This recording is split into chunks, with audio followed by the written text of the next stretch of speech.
Hello les amis.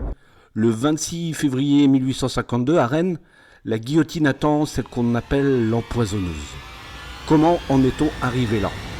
Je vous propose de voir ça de suite dans l'épisode 2 de Sur les traces d'Hélène Gégado. Sur sa route, on la retrouve ici, à Pontivy, là où trône le magnifique château des Rohan.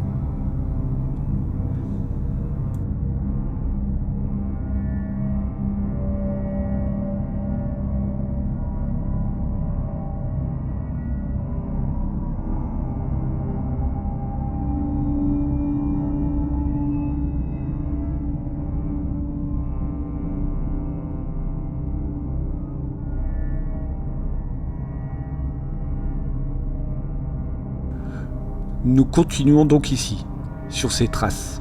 On veut en savoir plus. Elle entre donc au service du maire de Pontivy, Pierre-François Joanneau. Et à nouveau, coup du sort. Émile Joanneau, 14 ans, est décédé. Une autopsie est pratiquée.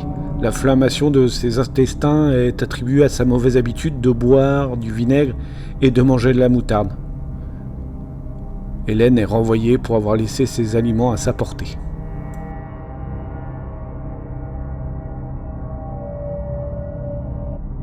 Et on poursuit nos pas derrière ceux d'Hélène Gégado, et c'est ici, au bord du Blavet, à Hennebont, qu'on retrouve Hélène Gégado au service de deux familles, Monsieur Kerali et Madame Opie, qui décéderont tous les deux. Peut-on encore appeler ça une épidémie ?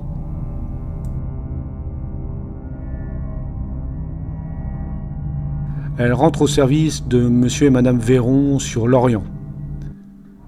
Après avoir entretenu une liaison avec Monsieur Véron, Madame Véron décède. Tiens donc. Puis Plomeur en 1841 au service de la famille du Puy-de-Dôme. Mais là, je vous renvoie à la vidéo de notre chaîne Le mystère du château de Seuil pour en savoir plus. Nous voilà à Rennes, où elle rentre au service de Madame Carrière, puis de la famille Rabot, puis Joseph Ozanne, puis Louis Roussel et sa mère, propriétaires de l'auberge du bout du monde. 3 nouvelles victimes sont à déplorer.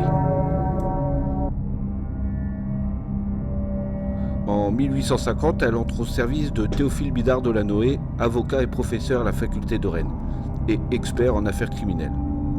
Pour autant, 2 de ses domestiques décéderont. Monsieur Bidart de la Noë soupçonne enfin sa domestique et enquête sur son parcours. Les médecins diagnostiquent un empoisonnement à l'arsenic. Hélène est arrêtée en 1851 et jugée. C'est un procès sans preuve. À l'époque, les moyens scientifiques ne permettent pas de prouver l'arsenic. Pour autant, son avocat plaide son irresponsabilité. Hélène est une erreur de la nature, ou plutôt un fléau de Dieu.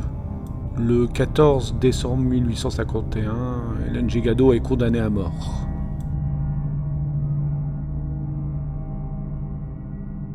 La veille de son exécution, elle confesse à l'abbé Tiercelin une partie de ses crimes et le couperet tombe. Le matin du 26 février 1852 à 7h, place du Champ de Mars, devant une foule immense. Elle fut donc guillotinée.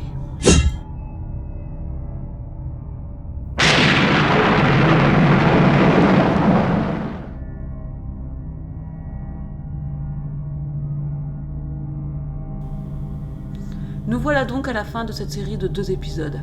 On espère que cela vous aura plu comme nous d'être partis sur ces traces.